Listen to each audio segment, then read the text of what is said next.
So can we please get one more big round of applause for our five wonderful speakers?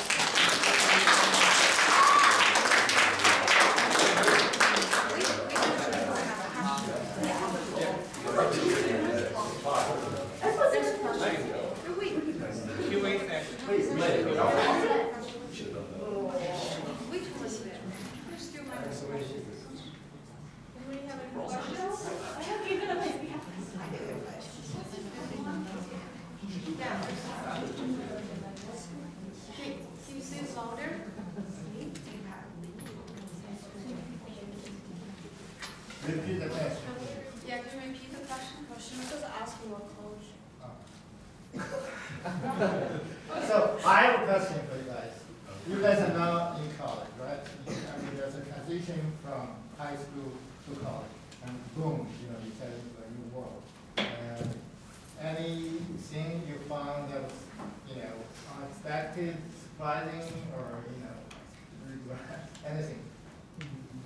It's really chill. Like, people are not pretentious at all. When you think of Yale, just from for somebody from the outside thinking of Yale, you think, oh, it's really pretentious. It's full of really smart people who look down on you. But that's not true. Like, people know how to have fun.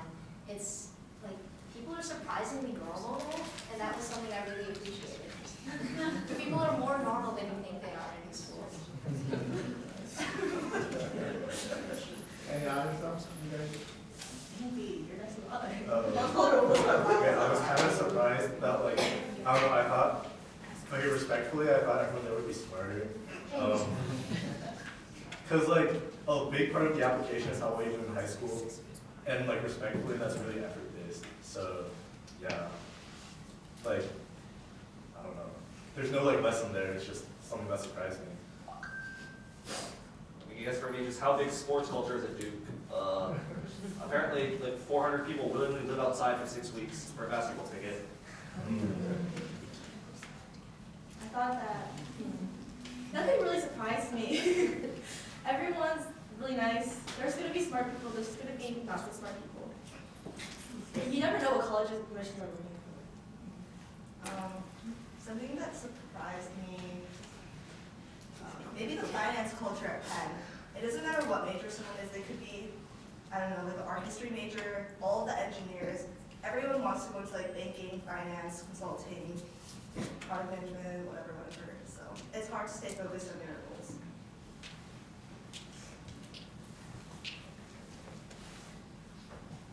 Okay. Would you like any other question? So you guys are so amazing to share all of it. Thank you so much. And I have a question because I'm trying to find some, the comments you share.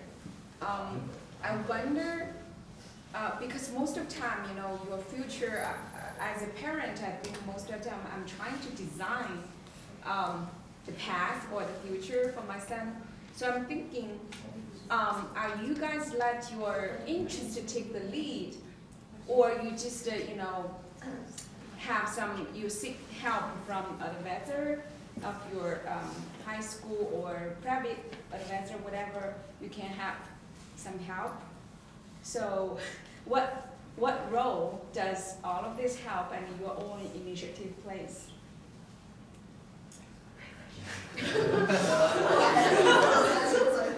Well, I was lucky in that I was already interested in the thing that I planned to major in, right? I was always a science kid. I was always into STEM, biology especially. So I was fortunate in that my interests really aligned with what I planned to do and what was, a good path for me forward. So a lot of my own initiative just came from being passionate about biology and loving doing research. So I think interest is really important. If you're not passionate about what you're doing, then there's no point in doing it because, admissions officers can see disingenuity from a mile away. So it's better just to do something you're interested in, even if it's not as prestigious or rigorous as some people might say. I kind of felt like I didn't take much initiative in high school. I think my parents kind of did a lot. They told me to do this, and I'm like, okay, I'll go do that.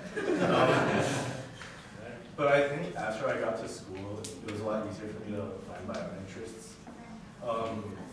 So I guess my parents doing a lot kind of worked, but I might have found my own interests on my own eventually. It's just they didn't want to wait that long, I guess.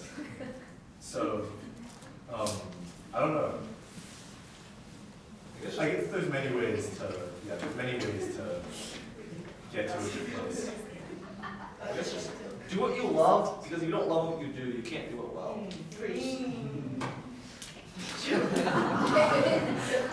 I actually really liked Andy's advice that he gave in the slides, that he's like, find your own hobbies. Maybe that would be useful, because like what everyone else just said, if you're not actually passionate about that, there's no point in doing it. Like as Raylan said, like the admissions officers will know. And more importantly, I think that you can't give, like if you're gonna do something for your child, like I know my parents did a lot, I think all of our parents did a lot, but you can't give your child something very niche. And I think college admissions counts, like, what do they call college admissions? People, officers, they really like something niche, so maybe hope your child likes something really niche.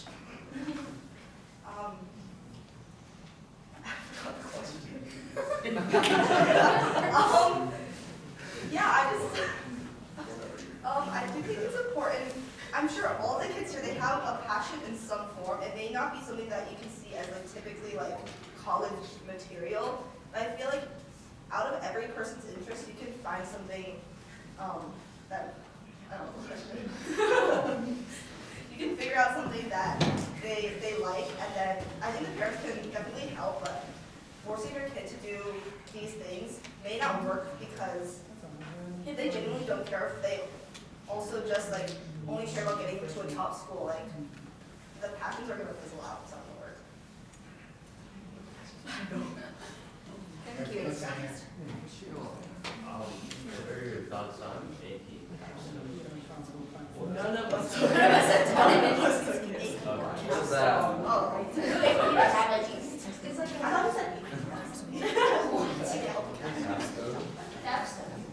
Take it. If you could get a 5, take it. Take our class. Take our class if it's it's hard like to a take. research class. It's like critique cup out of this. Well, it's probably good to take it. Try out. Wait, yeah, you should take it. If it's too hard, you can just drop. Yeah. They won't know. You should try it out. Well, like you might be really good at it, or really It like doesn't it. matter, it's generally. But I know like multiple people at Penn who have never gotten a single 5 on the AP exam. They got like 10 or 2 or 3.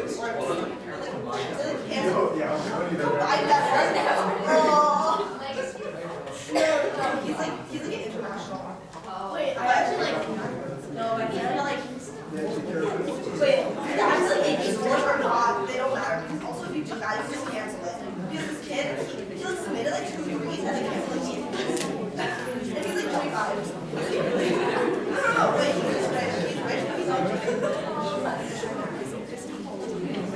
it's just a benchmark, it doesn't matter. Like as long as you get like 95 GPA, 90 GPA is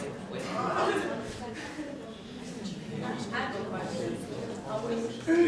When you applied for the college, did you take advisor or recommendation from your parents, or you rather to work alone by yourself?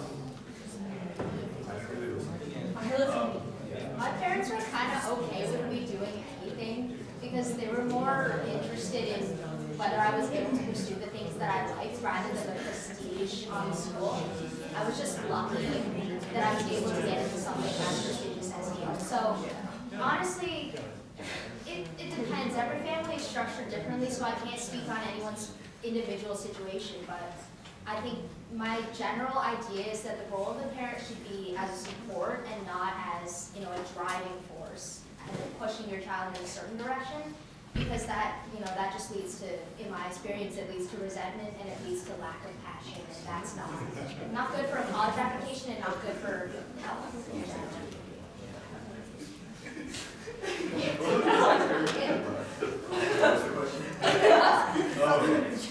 My parents, they didn't really tell me like what to write or anything. They kind of were just like, hey, are you working on your essays?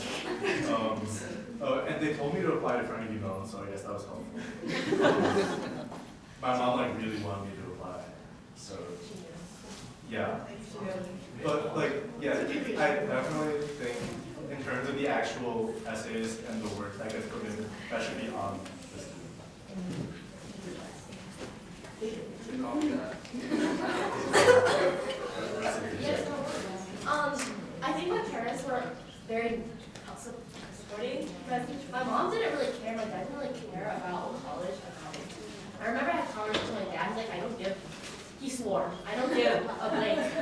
whether or not you get into a good college, as long as you're happy. So shout out your parents. Be that to your kid. That's a great mentality from the parents, and also, in my personal opinion, please don't kill me, but Chinese parents are honestly not very good at the American college admissions process. Because in China, it was so different, and not that I didn't appreciate my parents' advice, I appreciated it a lot. It was very unuseful. Like, it's not very helpful, especially if like you don't have a lot of experience with the American admission system, because the one in China is so different, and it's like very, very different with like the extracurriculars, essays, and everything. So if you have advice for your kids, give it to them. Just don't make them follow it. Thank you. I have a question. So it's not really a question, but I wonder, like, if you have a time machine that you go back to the fresh year of your high school time, if there's something that you did that you give another chance you will not do, like, is there anything that you didn't do if you give another chance you will do? Is there something like that you can give the current high schooler something? Right, so as a freshman, I was the like stereotypical try-hard kid. I'm like, oh, I have to get into, I have to get into Harvard, Yale, Princeton. I have to be like good at this, good at that. I have to be everything. I have to get like perfect GPA, stuff like that. I don't know, it just caused me so much stress, and I was not, honestly, frankly, I was not very successful because I was the person who would join a million clubs, go for a single day, and be like, okay, I can put that on my resume, so that's really not the way to go. It's not how anybody should approach college admissions, frankly, because you're not supposed to, like I said in my presentation, you're not supposed to be a collector, you're supposed to be actually passionate about the things that you do. So if I had listened to my own interests and done things I was more passionate about, like doing more chamber music in those years, or doing a little bit more with science or joining more STEM clubs, then I think I would have been a lot more happy and more satisfied with where I was in life.